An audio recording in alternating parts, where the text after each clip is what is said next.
And hello everybody, welcome back to the channel guys, I hope you're all well. Before we do get into today's video, as always, please do smash that like button and subscribe to the channel for daily Rangers content. Guys, of course, video part 2 of today, of course tomorrow we've got the big game in the semi-final of the Scottish League Cup against Hearts. Really looking forward to it. Kind of did preview the game beforehand, and as I said, very optimistic ahead of this match. I'm really looking forward to us, or hopefully getting to a cup final.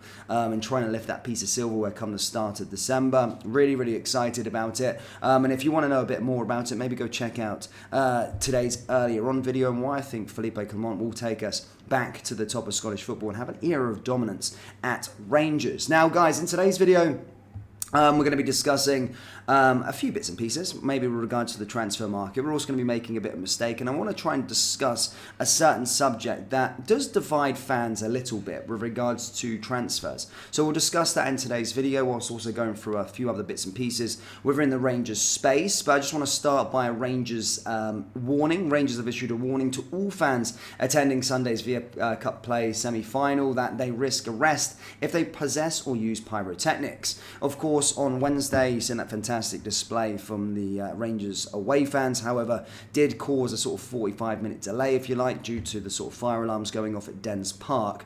As I said, I did really like the display. However, the manager has sort of stated that he would like to leave the sort of fire outside of the stadium, keep to our chanting, keep to our singing, which I do understand it can take away the rhythm. But sometimes, you know, these atmospheres go amiss. I think that's something special about our supporter base, and something I find good in Scottish football is the fan passion towards the game. And actually, if you look at Poland, you look at Greece, you look at other leagues, you know, they have no problems using pyrotechnics. So I have no issue with it. But then again, I'm not the sort of governing authority for it. But Rangers have issued a warning ahead of the game, basically sending out an email stating supporters are reminded the use of pyrotechnics is illegal within Scottish football stadiums, and any supporter to be found in possession of pyrotechnic devices at any match risk arrest. The club can also sanction for any use of pyrotechnics within a stadium. It is also understood that every Rangers supporter with tickets will receive that email directly. And again, as I said, apparently the SFA, the SPFL have issued a joint statement with regards to it and saying that there is no space for pyrotechnics within our stadiums. Again, I'm just the messenger, troops. I'm just putting it out there, a bit of news there for you. So if you are going there, you do risk arrest if you go there with pyrotechnics. Which is a shame, because I do think it adds a bit of spice to the game. And as I said, if you look at Greece, you look at Poland, you look at all these other sort of countries, they make good use of it. And maybe we could work together with, or the Ultras could work together with the Scottish Football Association, make it more safe to bring pyrotechnics into a stadium. I don't know, but it certainly adds to the atmosphere. And as I said, it happens all around the world. So if it can happen there, it should be able to happen in Scotland going forward. But look, enough about that, guys. Let's discuss the main topic of today's video. Yes, I'm going to go into the sort of transfer market and discuss why Rangers fans feel the club have made numerous mistakes, I suppose, going forward. And it's a subject, as I said, it does split Rangers supporters really down the middle. And I was probably on the fence of, I didn't like it at first, but now I'm kind of starting to see how good the exports are doing, that maybe we should be shopping in the Scottish market. Yes, Lewis Ferguson scoring yet another goal, and every time he scores a goal, he's absolutely blowing, or he's doing really well at Bologna at the moment, doing fantastically well with them. And obviously, you know, his history, obviously Barry Ferguson's nephew, Derek Ferguson's son, both Rangers men, and for a long period of time, he did well within Scottish football, first at Hamilton, did well at Aberdeen,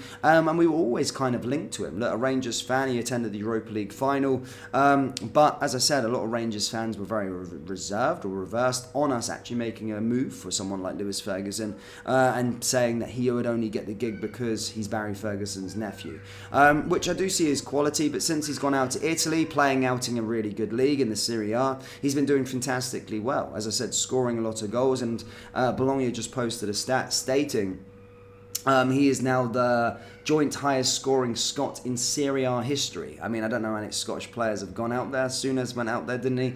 But I mean, I don't think it's that difficult. But he has been playing fantastically well for them. And as I said, a lot of fans have taken to social media stating we really did drop a bollock on not signing Lewis Ferguson in general. But it goes without saying with more Scottish talent. A lot of Scottish talents are getting picked up from the likes of Serie A clubs, going down to England, doing fantastically well. And are we missing something here by always going for the sort of fancy foreign export without maybe shopping in our own market? You know, you look at big clubs around the sort of world, and in Europe, Bayern are a good case. They always hoover up their German talent first. Ajax will always hoover up the Dutch talent. All of the other sort of bigger clubs will always hoover up the talent within their own domestic division. And is that something we've done or gone amiss for in recent years? Look, I think the last Scottish player we might have signed was Scott Wright from Aberdeen. Before that, Ryan Jack from Aberdeen as well. But there has been some really fantastic players that are going on to do really well. Some would defy opinion. Ryan Porteous has done pretty good.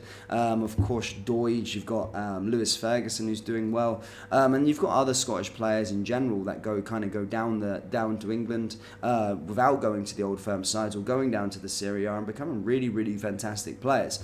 So that my question for you guys: are we making a mistake not shopping in our own back garden? Should we be looking at more Scottish players? Should we be trying to hoover up the talent here? Another one, the big topic of discussion at the moment, is with regards to Lawrence Shankland. Shankland's doing unbelievably well, and I've been very, very vocal recently with regards to his situation, and I would like to see us go sign him in January. Again, he's so prolific within the Scottish Premiership. He's done fantastically well for Hearts, and I think in terms of our goal-scoring options, I don't think he's going to take us to the next level in Europe, but in terms of domestically, he can score goals, and in with a better team, I think he could be very prolific for us. I've said so many times with regards to players, you look at Chris Boyd, top goal scorer in Scottish football, Scottish Premiership history or something like that, in terms of how many goals he's actually scored, a Scottish player. Ali McCoist, of course, Kenny Miller. There's been so many great Scottish strikers. Should we not make a mistake and actually go in for Lawrence Shankland? But yeah, as I said, let me know your thoughts down there in the comment section below. I know it's a decisive one or divisive one. I know people do like the sort of foreign names, but should, as I said, we be going for it some more Scottish players as they come good within the Premiership? The thing is, they're very, very cheap within our division, and we can pick them up for relatively cheap. And if they're Scottish as well, they usually know what it's all about in terms of what it's like to play for Rangers, whether it's like to sort of play for Celtic. But as I said, I do think we should be looking at the Scottish market a little bit more. I'm not saying get every Tom, Dick and Harry that does well in the Scottish Premiership, but certainly the ones that are standing out, like your Lewis Ferguson's prior when he left Aberdeen for Bologna. But at this moment in time, Lawrence Shankland's one of those players that certainly strikes out for me. Do let me know your thoughts on the whole situation down there in the comment section below. Do you think Rangers have made a mistake not signing Lewis Ferguson? Again, I know it's a sort of decisive one or divisive one with regards to fans' opinions on it. Would he be doing a better job than what we've got at the moment within the middle of the park? He scores goals from midfield. That's always a fantastic attribute to have. But do let me know your thoughts. Have we made a mistake on that one? Yes or no? Let me know down there in the comment section below. That brings us to the end of today's video. As always, please do smash that like button and subscribe to the channel for daily Rangers content. Thank you, and I'll see you all next time. Take care. Peace.